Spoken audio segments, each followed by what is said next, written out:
It's time for Football at 4 with 97.3 ESPN.com's Andrew DiCecco. My first allegiance is what will be best for the Philadelphia Eagles and our fans for the next 3, 4, 5 years. Powered by the Inside the Birds podcast. Now, live from inside the Matt Black Kia Studios. It's Football at 4. Football at 4 is powered by the Inside the Birds podcast and is brought to you by PropSwap, America's sports betting marketplace. Sell your sports bets, take your profit, find out how at PropSwap.com or download the PropSwap app today. I'm Mike Gill. This is the Sports Bash on 97.3 ESPN. Andrew DiCecco's in the house today. Don't forget, Lane Johnson joins me tonight at 5 o'clock. We'll talk to Eagles right tackle Lane Johnson in 1 hour from now, but we are on the NFL draft. I'll actually talk to Lane and ask him, does he think they need help at offensive line, at offensive tackle, if Rashawn Slater's on the board at 12 or Penei Sewell is falling? Should the Eagles move up, or does he think he likes the group that they have? We'll do that with Lane Johnson in an hour, but right now, Andrew DiCecco, Football at 4, right now on the Sports Bash Live on 97.3 ESPN and the free mobile app. And don't forget, if you're watching the show live, you can see the stream at 97.3ESPN.com. Andrew DiCecco, what's up, my man? What's up, Mike? And I have a feeling that when you ask Lane that, he's going to say that the offensive line's good as is. Right, and you don't agree with him. I would tend to say they need to add some help there. I know me and you disagree a little bit on that one. I understand with what you're saying. There's a player that's very good in a play, but I feel like they have so many other holes and they have in-house options that at least I'm intrigued by. Like, I want to see if Jordan Mailata can play that position. By the way, I'll ask Lane Johnson, what about him playing left tackle and playing someone else at right tackle? How about that? Yeah, I think that's going to be a great question. I'm interested to see how he answers that because, I mean, that would solve a lot of issues, at least in the interim, until they have a plan in place to add some young talent there in the coming years. Right. I feel like a lot of people are so down, number one, on Dillard. Like, you bring up Dillard's name, and he might as well have like a third leg. You know what I mean? Like, he's just off the radar. This is a guy they traded up to get in the draft not 5 years ago, 2 years ago. I mean, and now he's just basically, like a leper all of a sudden. Nobody wants anything to do with him, but I don't know. What about you? I thought Mailata played pretty well there last year. I'd like to see the kid get a shot to take that job. Yeah, I agree with you, and I think he's going to have every opportunity to do so. When you look at what he did in his 10-game sample size as a starter, was more remarkable than anything we've seen out of Andre Dillard. And Andre Dillard's been playing that position a heck of a lot longer than Jordan Mailata. But there's room for encouragement when you saw what Jordan Mailata was able to do on the field. And I think that for the team to hand the reins over to Andre Dillard, that's not going to happen. They're going to have a little bit of a battle there in training camp. And I ultimately think that it's going to be Jordan Mailata that wins that. Yeah, I kind of agree. I mean, but are you at least intrigued by Dillard? I mean, to see like, hey, this guy was a first-round pick. He was playing left tackle where he wanted to play, not the right side. They traded up to get him. Maybe who knows? Maybe he's actually pretty good. I mean, I was a lot higher on him going into the draft. I must say I had him rated pretty high, but I have to say from what we've seen from him, I'm not very intrigued with him at all as a pro prospect. I mean, to me, he looks more like a top reserve type of lineman, like a Halapulu Vati Vaitai type player, like he was with the Eagles. But I haven't really seen enough from Andre Dillard that really stood out as far as saying, hey, you know what, he took his lumps, but there's something there. You know what I mean? Like I think that he has a lot to prove. That's for sure. Well, there was a lot of people that were questioning his toughness. I mean, in his rookie season, and then he didn't play very well that night in the game when he had to play right tackle, and he kind of complained about it. He was, I'm not really a right tackle. So that kind of rubbed people the wrong way. But for me, at 12, now if Penei Sewell falls to 12, maybe I feel a little different. I certainly wasn't all that interested at 6, maybe at 12, depending on who else is there. But you, in your latest mock draft over at InsideTheBirds.com, you have pick 12, J.C. Horn, the son of Joe Horn, cornerback out of South Carolina. And for those of you who haven't really watched this guy, big, physical corner, 6'1", 205. He's got good length, toughness. This guy would be a really good fit across from Darius Slay. Oh, yeah. I mean, the Eagles really need help at corner, and they can't afford – when you have needs everywhere, you have to at least start to add some building blocks to defense, which they really don't have.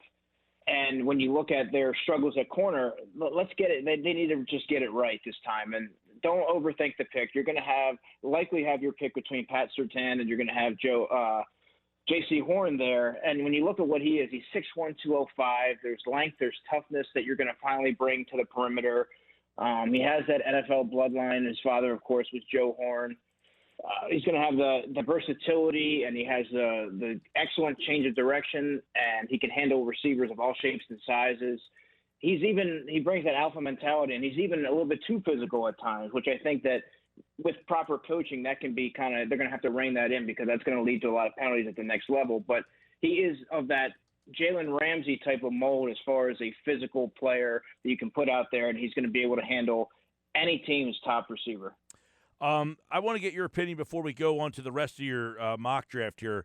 Yesterday they signed Eric Wilson, the linebacker. They brought back Jordan Howard. They have Anthony Harris. So you've added Harris. You've got Eric Wilson. What did you think of Wilson and how he'll fit in on this defense? Well, there's obviously the familiarity there. And like we've talked about, I believe we had a really good conversation last week about the hybrid type of linebackers, coverage guys. And that's really what he's going to bring to the defense. He's still needs a little bit work as a physical run stopper, but that can you can find ways to sort of mask those deficiencies now in today's game. But I think that when you look at what he brings from an athletic standpoint, the sideline to sideline speed, the coverage acumen, I mean, that's really what you're looking for at a second level linebacker. So I think that he can be a stopgap type of player while you grab a younger linebacker that you look to develop. So I think he can step in and make a contribution right away while you have some young talent like the Davion Taylor and whoever they may look to draft in this draft. You'll have them in the back learning from him. Yeah, I bring that up because I realize your second pick, number 37, is Baron Browning, a linebacker. Now, did the signing yesterday, will that make you change your opinion on that pick in the second round at linebacker?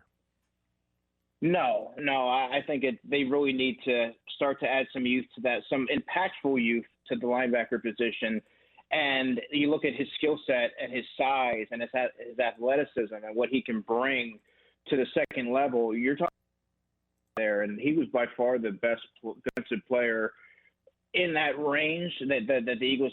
He's a plug and play guy, and you look at what Jonathan Gannon had when he was the Colts defensive backs coach. He saw the impact that Darius Leonard and Bobby Okereke had on their defense. So, it may not have been a priority with the old regime, but this one can hold the linebacker position in a higher regard.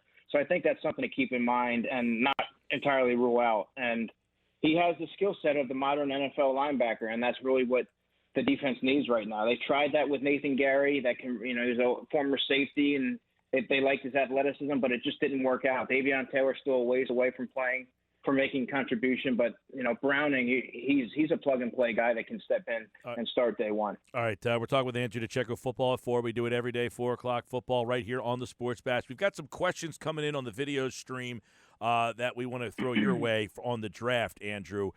Beth wants to know, Would you be mad? Now, I mean, obviously you're not mad or happy. You're covering the team, but do you think it would be a good pick or a bad pick if the Eagles went with Caleb Farley? Are you starting to get concerned with the back problem? So if they took him at 12, what would you think? Well, Beth, that's a great question, and I always had Caleb Farley ranked as my top corner going into the draft. I thought that J.C. Horn could challenge for the top cornerback spot, but obviously now by default it's between him and Surtain. I think, unfortunately, Caleb Farley's going to tumble a little bit out of the first round because of the injury history, the back issues. He had the ACL in 2017. But out of all the corners, the top, the big three, I should say, he has the highest upside.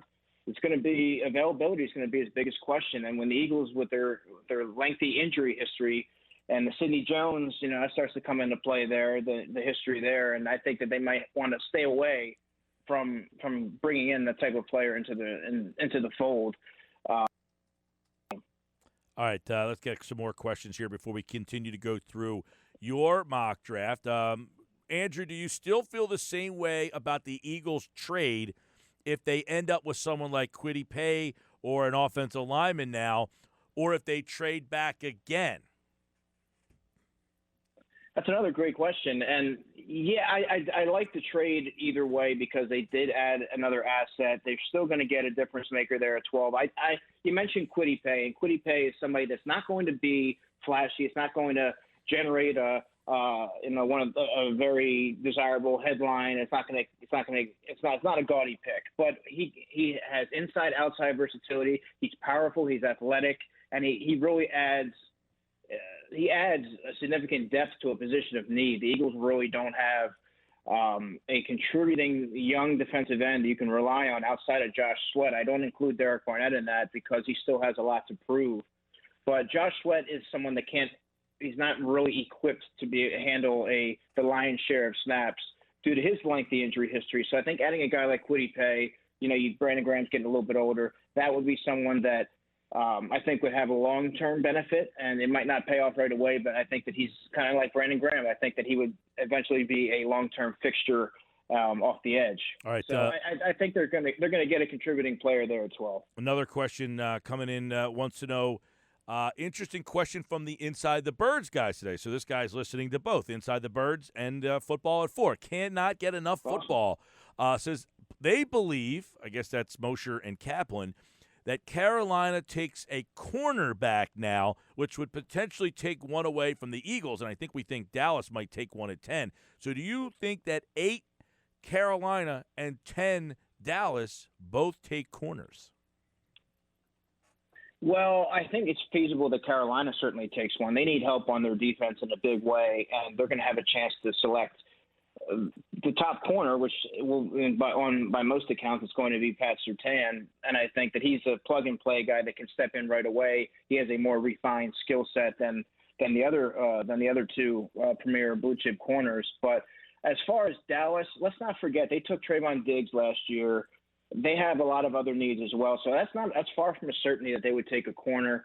But I do see Carolina as a probable now that they might take a corner, which I think, kind of goes to my point, which I think that J.C. Horn could kind of fall right into the Eagles' lap there at 12. All right, a couple more comments coming in for Andrew DiCecco here. Harris wants to know, who do you, Andrew, see Dallas and New York drafting at number 10 and 11?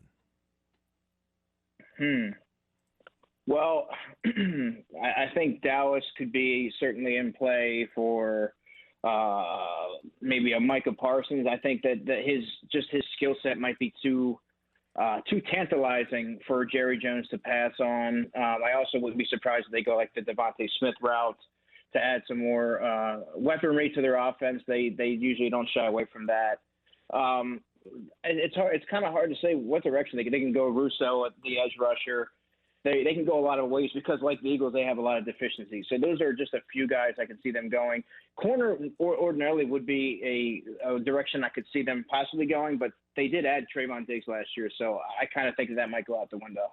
All right, talking with Andrew DiCecco here, Football at 4, powered by the Inside the Birds podcast. If you guys have questions for Andrew, you can continue to send them in on the video stream. Frank says he hears Dallas is in love with Kyle Pitts. If Dallas gets him, they will be almost impossible to stop.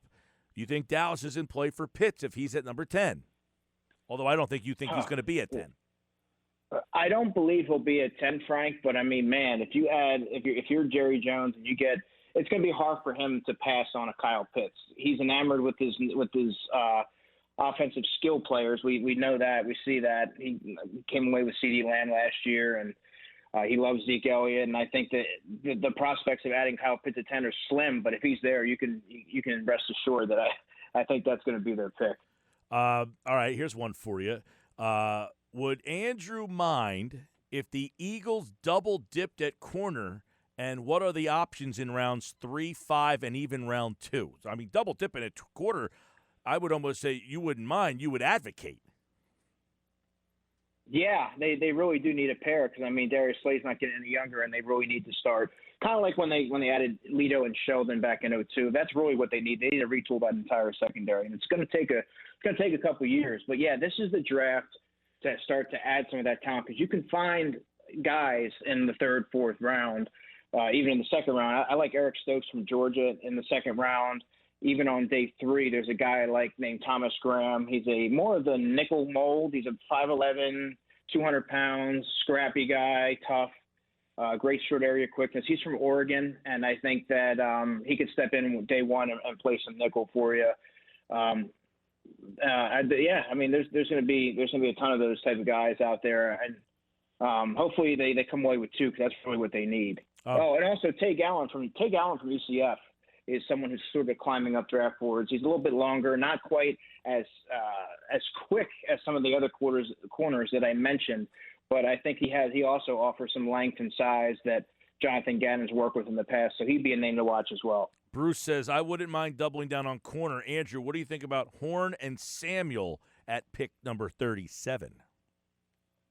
Wow, that's something to think about. I mean, talk about that pairing. You get the best of both worlds. You get an alpha, tough, physical, tenacious corner like a J.C. Horn. Then you get a playmaker, a scrappy, aggressive corner on the other side. They can play inside or outside. He played a lot of man coverage in college, and I do think that he's the type of player that you would feel comfortable selecting because of his pedigree, and you have the sense that his dad is not going to let his son be a bust or not ready to step in and contribute on day 1.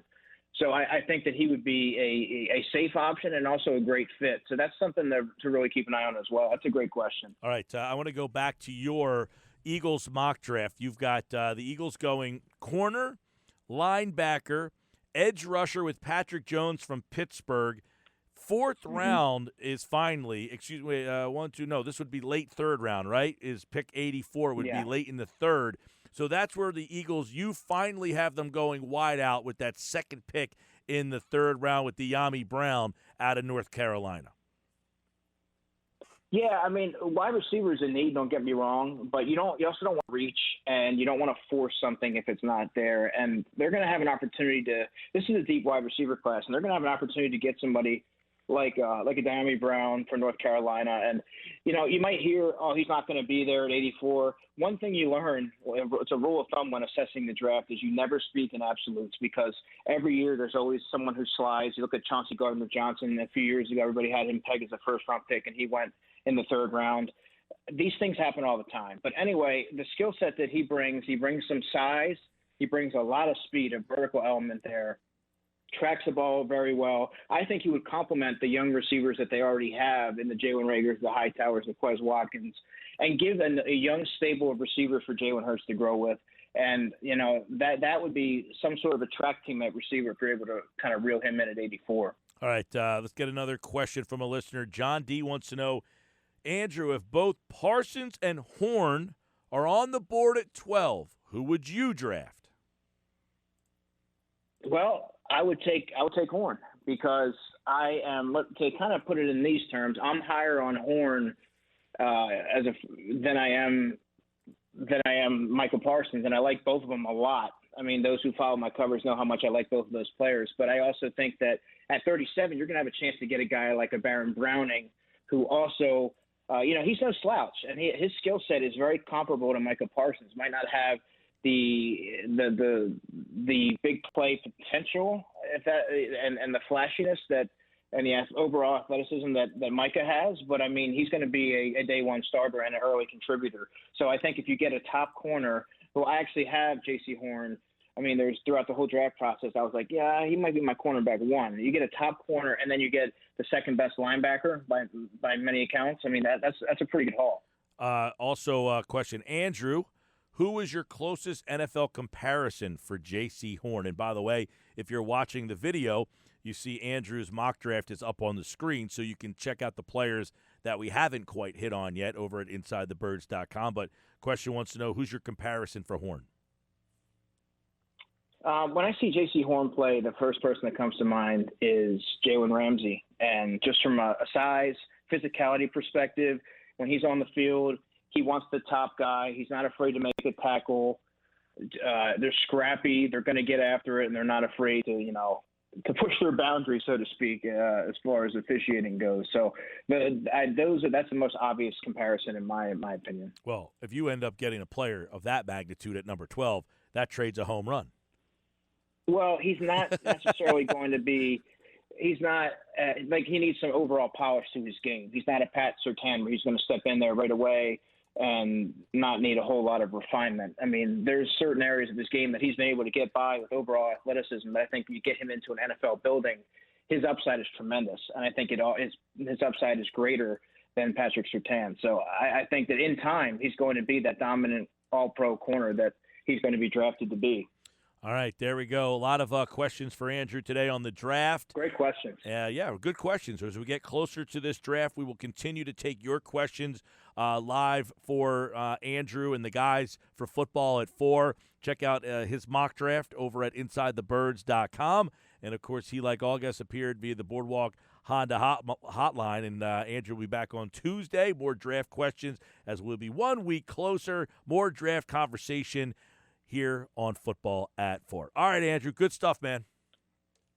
Yeah, Mike, take care. Have a great weekend. You do the same. And he, like August, appeared via the Boardwalk Honda hotline. Andrew DiCecco, Football at 4, powered by the Inside the Birds podcast. And, of course, tomorrow, Jeff Mosher's here. Adam Kaplan is back on Friday next week. Adam was on Monday's show, and Jeff will be on tomorrow's show. So Jeff pinch hitting for Adam. Adam pinch hit for him on Monday. So the Inside the Birds guys, of course, bringing you Football at 4.